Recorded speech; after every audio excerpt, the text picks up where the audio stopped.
Meet হয়েছিল ওদের বাড়িতে, এবং প্রথমে হচ্ছে বাবা মা কাগজ দেখে ওকে দেখে আসার পর তারপর আমি গিয়েছিলাম বাবাকে নিয়ে একদিন দুর্গাপুজোর সপ্তমীর দিন ওকে দেখতে। সেই দিন প্রথম দেখা হয়েছিল, আমি গিয়ে বসলাম ওদের বাড়ির চেয়ারে। দেখে পছন্দ হয়নি, কিন্তু ও এলো সাদা একটা চুড়িদার পরে, চশমা ছিল তখন চোখে।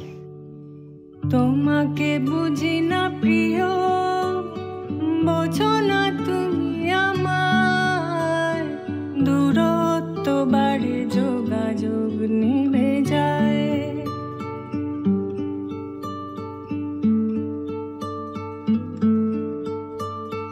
তোমাকে বুঝি না প্রিয়, বোঝো না তুমি আমায়, দূরত্ব বাড়ে যোগাযোগ নিভে যায়।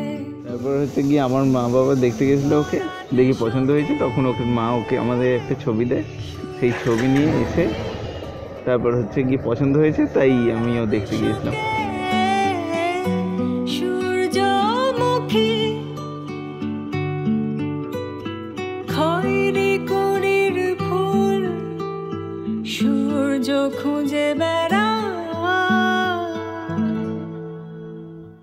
দেখে ভালোই মনে হয়েছিল, এবং দেখে মনে হয়েছিল হ্যাঁ এই আমার সঙ্গে থাকতে পারবে, অ্যাডজাস্টিং। বাবা, ফ্র্যাঙ্কলি স্পিকিং আমার একদমই পছন্দ হয়নি।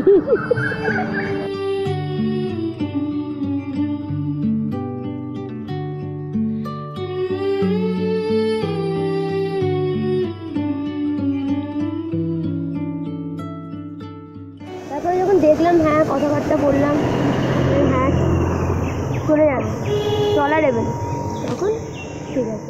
তোমাকে জানি না প্রিয়, জানো না তুমি আমায়, শীতের বেড়াল খেলে ঘাসের ছায়ায়। তোমাকে জানি না প্রিয়, জানো না তুমি আমায়, শীতের বেড়াল খেলে ঘাসের ছায়ায়। দু চোখে পান্না বাহার, দু চোখে পান্না বাহার, কান্না জমায় কথায় কথায়। আমরা বেলুড় মঠে দেখা করতে গেলাম একদিন বিকেলে, এবং সেটা নিজেদের মধ্যে কথাবার্তার জন্য, যে একে অপরের সঙ্গে থাকতে পারবো কিনা সেই জন্য, বা আমরা একে অপরের জীবন সঙ্গী হতে পারবো কিনা। তোমাকে ডাকি না প্রিয়, ডাকো না তুমি আমায়, জলপ্রপাত নাতের উপর মায়ায়।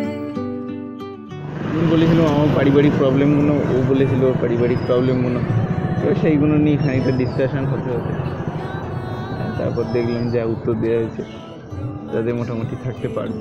ওর মায়ায়